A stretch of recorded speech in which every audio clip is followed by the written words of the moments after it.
Welcome to Donmar TV News Channel. Okay. Pag-usapan natin ngayon, sino ang i-endorse ni PBBM sa 2028 election? Bilang presidente, sino ang i-endorse ni PBBM?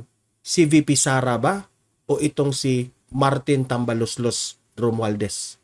Yan ang malaking tanong ngayon na wala pang vlogger ang nag-topic dito ngayon. Okay? So, ito, lumabas itong usap-usapan na ito, lumabas ito nung nakita ko sa comment section. Kasi nakalagay doon, no, some of the audience nagkomentaryo na kung sino ba talaga ang i-endorse ni PBBM sa 2028 election, si VP Sara ba o si Martin Tambaloslos Romualdez. So tayo naman dito, ating i-analyze yan, ating i-react natin ito. Okay? Kung ano ang posibleng mangyari. Meron akong sariling analysis at opinion tungkol dito. Okay? Pero bago ko yan pag-usapan, bago ko ilahad yan, no? Like and share muna dito sa video natin, guys, para kakalat ito sa taong bayan. Okay? Sa Facebook yan at sa YouTube. Okay? So sabay-sabay tayong mag-like and share sa Facebook at YouTube sa Donmar TV. 1, 2, 3, go! Thank you. And also, guys, i-subscribe, i-follow itong Donmar TV para lagi kayong updated sa mga balita na kagaya nito. Okay? Sabay-sabay tayong mag-follow and subscribe sa Facebook at sa YouTube sa Donmar TV. 1, 2, 3, go! Thank you. So, ito, lumabas itong balita na ito na nagkagulo ngayon sa Kongreso. Diba? Nagkagulo dahil nga dito sa pagbugbog nila kay VP Sara sa mga confidential funds, tapos si former President Duterte kumampi na sa kanyang anak, no? At meron namang right ang mga Duterte na sisingilin natin. Hindi lang kasi si former President Duterte will serve as the what do you call that one? Boses ng masa. Nasaan yung extraordinary funds? Yan ang sabi ni Duterte. Kasi sinisingilan nyo si VP Sara kung bakit ginasta niya within 11 days yung confidential funds na yan. Kami rin, may right rin kaming mag-ask, magtanong kung saan napunta yung extraordinary funds na kasobra-sobrang laki. Pati yung mga travel expenses ninyo. Pati yung mga maintenance nyo. Marami. Nandun, nakalagay. Nandun siya sa kanilang website, pero certification laman, hindi accurate. Yan ang tinatanong ngayon ng taong bayan dahil amin yung pera. Di ba? So, yan, issue, intriga, grabe ngayon ang pamumulitika. Ngayong week lang ito nangyari Mga vloggers nagkagulo kung saan na. Kakampi pa ba sila kay PBBM? Kakampi pa ba sila sa mga Duterte? Ganon, hati-hati na. Okay? So ngayon, ang tanong ng marami sa comment section na wala pang vlogger na nakapag-topic dito ngayon. Sino ba ang i-endorso ni PBBM sa 2028 election? Ito yung akin Kung si PBBM, si Presidente Bongbong Marcos, kung i-endorso niya si Martin Romualdez, talagang masasabi natin, blood is thicker than water. Okay? Kahit kaibigan sila ni VP Sara, kahit sinuportahan ni VP Sara si PBBM nung time sa election, last election, masasabi ko talagang mas kinakampihan ni PBBM itong si Martin Romualdez kasi blood is thicker than water. Posibleng mangyari yan. Okay? Ito ipinakita ko ang dalawang side na posibleng mangyari. Okay? So kapag si Romualdez ang kanyang susuportahan, alam kong babagsak ang mga Marcoses. Alam kong si Senator Amy Marcos ay mahihirapan sa posibleng mangyari.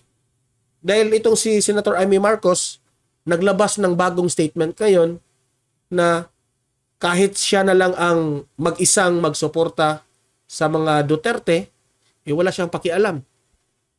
Okay? So, if ikaw, Presidente Bongbong Marcos, if ang suportahan mo ay si Romualdez, masasabi ko talagang kinalimutan mo ang ginawa ng mga Duterte sa inyong mga Marcoses. Isa lang to ha. Isa lang ito sa mga ginagawa ng mga Duterte sa mga Marcoses. Ano ba ang ginagawa nila? Main ito yung main na may utang na loob kayo sa mga Duterte. Sino ang nagpalibing sa inyong tatay? Ha? I will direct this message to Tambaloslos Romualdez and Congressman Sandro Marcos. Sino ba ang nagpalibing ng inyong lolo na si Ferdinand Marcos Sr. sa libingan ng mga bayani? Ang mga Duterte lamang. Sa panahon yan sa administrasyon ni former President Duterte. Ipinaglaban kayo ng mga Duterte.